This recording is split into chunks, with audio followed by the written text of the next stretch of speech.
Presiden Prabowo Subianto berencana memasukkan bahasa Portugis dalam pelajaran sekolah di Indonesia. Prabowo menegaskan Brasil menjadi salah satu negara mitra penting Republik Indonesia. Pernyataan Prabowo disampaikan saat bertemu Presiden Brasil, Luiz Inácio Lula da Silva, dalam pertemuan bilateral di Istana Merdeka, Jakarta. Dalam pertemuan tersebut, Prabowo bakal memasukkan pelajaran bahasa Portugis di sekolah.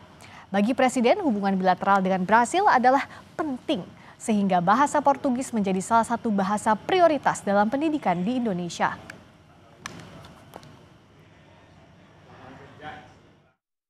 Karena pentingnya hubungan ini, saya sudah putuskan bahwa bahasa Portugis menjadi bahasa prioritas di pendidikan kita. Karena kita ingin hubungannya lebih baik. Selain bahasa Inggris, bahasa Arab, bahasa Mandarin, bahasa Jepang, bahasa Korea, Perancis,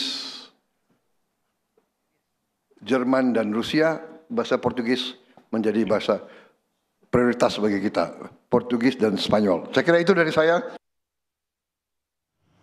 Menteri Luar Negeri Sugiono menyebut pelajaran bahasa Portugis yang bakal masuk kurikulum pendidikan bakal ditindaklanjuti kementerian terkait. Menlu bilang pelajaran bahasa Portugis yang bakal masuk kurikulum pendidikan adalah bagian dari relasi baik antara Indonesia dan Portugis. Sebut new special relationship antara Indonesia dengan Brazil. Oleh karena itu tadi disampaikan bahwa pelajaran bahasa Portugis, karena komunikasi merupakan sesuatu yang penting untuk meningkatkan kerjasama. Oleh karena itu beliau tadi meminta untuk memasukkan bahasa Portugis di dalam kurikulum pendidikan.